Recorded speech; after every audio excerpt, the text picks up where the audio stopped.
Protestantismo no Novo Mundo. Vamos tentar acelerar um pouquinho. Os católicos, nós vimos, mandaram missionários para o mundo inteiro. Antes. Antes. Certo? Os protestantes ainda não estavam envolvidos.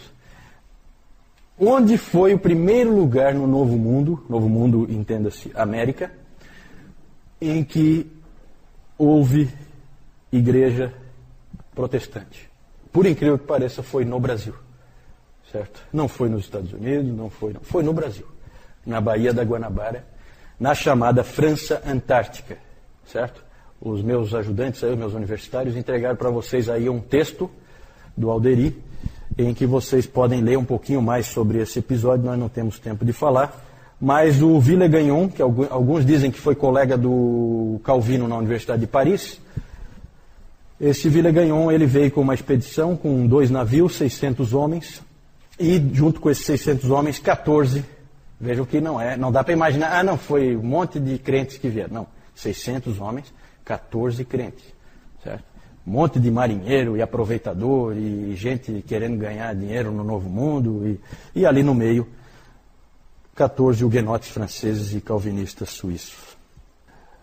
Vieram para a Baía da Guanabara, ali só tinha índios, certo? Eles se estabeleceram numa ilha, fizeram um forte numa ilha ali, e ali até hoje é chamado de Ilha de Villegagnon, né? Ou talvez o Francisco conheça lá, né? E ali tem um forte, né? Hoje é da Marinha aquilo ali, né? Isso. Ali então foi a chamada França Antártica. O Coligny, Gaspar de Coligny, líder dos huguenotes franceses, queria que o Villegagnon, que era o vice-almirante, fizesse uma investigação para ver se ali dava para colocar uma base para levar os huguenotes, já que a coisa estava ficando preta para o lado deles. E aí depois vocês podem ler ali com calma. Muito legal esse texto aí.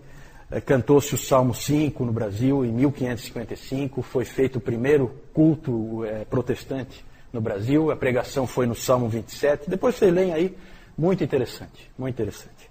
Certo? E tem depois a história também dos mártires da Guanabara, com coisas fantásticas. O Villegagnon acabou sendo um vira-casaca, virou para o lado católico e aí perseguiu os protestantes. E foi um grande traidor. E ele acabou matando 3... São os mártires da Guanabara, 3 desses huguenotes franceses que saíram, porque eles fugiram. Eles viram que ali eles iam ser perseguidos, fugiram, mas houve problema no barco e 5 disseram, não, então nós vamos ficar. Então já eram homens valorosos só por isso. Voltaram, esses 5, e 3 foram mortos. Um fugiu e o outro traiu, deu para trás, né, a hora que foi apertado. 3 foram mortos. Vale a pena conhecer essa história. O Villegagnon disse para eles responderem uma série de perguntas teológicas em 12 horas. Pois os indivíduos escreveram, vocês não acreditam o que esses caras escreveram em 12 horas. Uma declaração de fé. Fantástico. Na verdade foi principalmente o mais velho deles, como é que era o nome dele? Até tem um nome meio esquisito, do Bordel, né? Fica uma coisa esquisita. Mas era o nome dele assim, Jean, né? Jean do Bordel. Era o mais velho deles, foi ele que principalmente que escreveu. O Villegagnon sacaneou eles lá, de mandar eles escreverem aquilo, e depois disse, não, isso aqui está tudo errado. Ele foi instigado por um ex-dominicano, certo? Um ex-dominicano fez ele ir para esse caminho, certo? O que acabou acontecendo é que não deu certo porque o Manuel da Nóbrega e o José de Anchieta foram lá no ouvidinho do Mendes Sá, e o Mendes Sá mandou o seu sobrinho Estácio de Sá para lá para acabar com os franceses. Na verdade, aí havia uma violação de uma bula papal que dividia o mundo entre Portugal e Espanha, que mais tarde se tornou o Tratado de Tordesilhas, certo? Então, os franceses estavam violando o que o Papa tinha dito, que o mundo é da Espanha e de Portugal. O que for descoberto de novo é dos dois. Os franceses não estavam nem aí, eles eram protestantes. O que o Papa diz, eu não estou nem aí, certo? Só que o Estácio de Sá foi lá com uma tropa maior, usou índios também junto na guerra, e acabou destruindo aquela colônia. Mas mesmo assim é um símbolo para as Américas de uma primeira tentativa, e sempre é um estímulo para todos os protestantes do Brasil e do mundo. Depois vocês leiam com calma e vale a pena. Conheçam essa história, tá? Conheçam essa história. Aí está muito resumido e aí é bom porque vocês leem ali uma folha, dá para você ler rapidamente, você conhece o que aconteceu ali. A principal,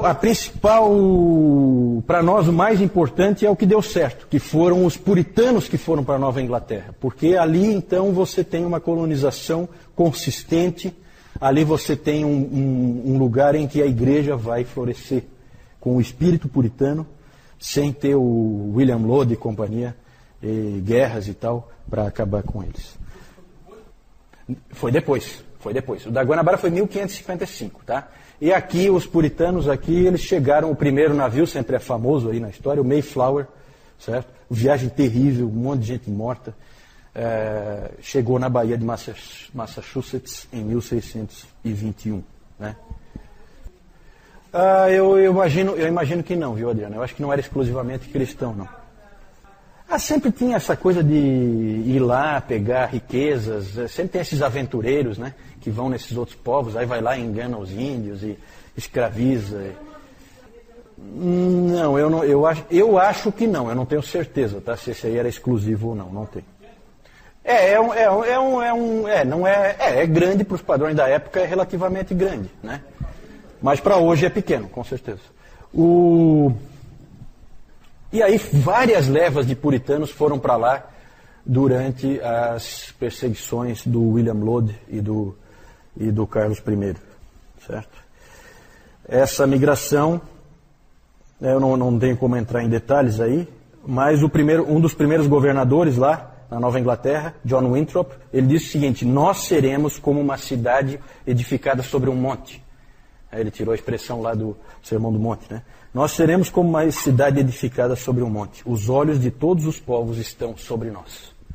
Então esses indivíduos são idealistas, eles chegaram ali, eles deram o nome de Nova Inglaterra, uma Inglaterra que fosse realmente subserviente ao Senhor Jesus. Então tudo girava em torno do cristianismo, os líderes eram todos cristãos, então é realmente um empreendimento diferente. Sempre pense nisso quando você vê assim, né? Tem muita gente que fala, poxa, mas o Colombo descobriu a América em 1492, o Pedro Álvares Cabral em 1500, e olha a diferença entre Estados Unidos e Brasil. Claro, meu amigo, veja a diferença de colonização. Aqui estão indo indivíduos da mais alta estirpe, estão indo para um mundo de nada. Vai ver se um nobre de Portugal queria vir para cá. Em 1638, gente, olha, primeiro navio em 1621, em 1638 já estava Harvard construída, para dar estudo, para preparar ministros, para preparar as pessoas que estavam ali, certo? A Universidade de Harvard. Exatamente, aqui era extrativista, lá era povoamento, porque essas pessoas queriam formar um novo mundo, um novo país. Exatamente, bem lembrado aí, Francisco. Não é extrativismo como era no Brasil. E no Brasil, mesmo depois no Brasil, ficou aquela coisa, a nobreza que tinha aqui mandava os filhos para Coimbra, para estudar lá, fazer escola aqui, nem pensar. Então, gente, tudo tem uma explicação histórica. Não vamos comparar o que não dá para ser comparado, certo? Tudo tem explicação histórica, né? A colonização é completamente diferente. Logo começou a haver divisões entre os puritanos, certo? Por quê? Porque o livre exame das escrituras é terrível para produzir divisão. Porque logo um sujeito chamado Roger Williams percebeu que o certo é batizar depois de crer. E aí ele se tornou um batista, e lá todos eram congregacionais. E aí a liderança da cidade falou, você aqui não pode ficar. Não havia tolerância religiosa ali. E aí o Roger Williams, um indivíduo muito preparado, ele estudou em Cambridge, era um sujeito muito preparado, ele comprou dos índios uma região que é Rhode Island, e essa Rhode Island é um símbolo de liberdade religiosa, porque todos os caras que eram rejeitados em outros lugares podiam vir para lá. E ele é o primeiro batista na América, e ele fundou a primeira igreja batista das Américas, certo? Roger Williams. Ele está no muro de Genebra, do muro da Reforma, certo? Como um símbolo da liberdade religiosa. Porque Rhode Island é um símbolo de liberdade religiosa. Todo mundo que era odiado, assim, né, que tinha visões diferentes, era recebido com restrições, mas era recebido em Rhode Island, podia viver ali, né? o Roger Williams tinha essa atitude. As características desses puritanos de lá são características muito interessantes. A família, né, a família puritana é uma coisa fantástica. É uma igreja dentro da igreja, certo? As famílias. As construções, os templos, eram sempre com muita luz. Então, nunca assim vidros com pinturas, coisas desse tipo que escurece. Né? Sempre muito vidro para ficar bem claro por quê? Para ler a Bíblia. Então, olha como é que é o pensamento. Né? Sempre, os prédios sempre muito limpos, assim, não tem imagem, não tem cruz, não tem nada. Bem no meio, um púlpito. Embaixo, o púlpito alto, né? Embaixo do púlpito, uma mesa de comunhão. Esse é o padrão. E os bancos, e o interessante, né? Cada pessoa tem uma Bíblia individual. Certo? Era outro espírito que eles tinham, como nós aqui hoje, né? Cada pessoa tem a sua Bíblia na mão enquanto o pregador prega.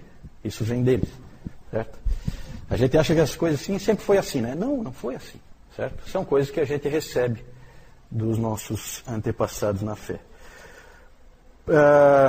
Fundaram a Universidade de Harvard, já falei. Uma coisa interessante, gente, é que John Cotton, Thomas Hooker e John Davenport, todos da Nova Inglaterra, foram convidados como delegados da Assembleia de Westminster.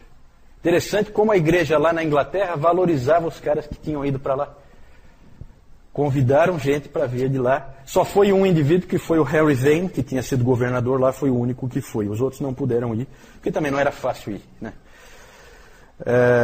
Na verdade, depois vieram muitos outros para o Novo Mundo, presbiterianos da Holanda, alemães reformados, com a Confissão de Heidelberg, que eles tanto amavam, e muitos outros vieram para colonizar os Estados Unidos. Né? Outro aspecto, na comparação Estados Unidos e Brasil, é que os Estados Unidos ficam na mesma linha da Europa. Né?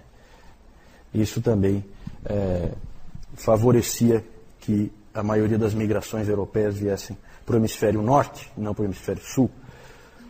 Aí então, ali é uma foto do Rio de Janeiro, uma estátua que tem lá na frente da Catedral Presbiteriana, está ali escrito aí, em memória de mim, tem o Pierre Richier e o Guilherme Chartier, que foram os indivíduos que fizeram o primeiro culto protestante nas Américas, esses dois aí. Certo? Esses dois eu não falei, mas eles foram mandados pelo Calvino. Certo? O Villegagnon pediu pastores e ele mandou o Pierre Richier, que era um indivíduo já mais maduro, e um jovem, que era o Chartier. Esses dois, então, foram enviados pelo próprio Calvino para o Brasil. Aqui, então, na Baía da Guanabara, eles, então, se estabeleceram numa ilha, não aparece aqui a ilha, é uma ilha bem pequenininha, né? Aí dentro da Baía da Guanabara. Ali o Mayflower, para vocês terem uma ideia. Né?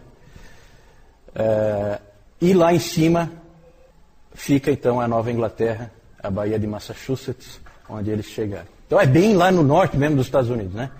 Ali uma igreja puritana, não sei se dá para ver direito aí, mas tem um púlpito alto ali. Isso aí mesmo, né? E lá embaixo tem uma mesa de comunhão, bem na frente do púlpito, certo? Ali o Roger Williams, e ali o muro, aqui vocês têm uma ideia melhor do muro, né? O muro ele é longo. E o Roger Williams está aqui, ó, com uma roupa de puritano, bem como ele está ali. Não, ali ele está sem o chapéu, né? Porque o puritano tem aquele chapéu típico, assim, né? Meio estranho. E lá no muro ele está com aquele chapéu.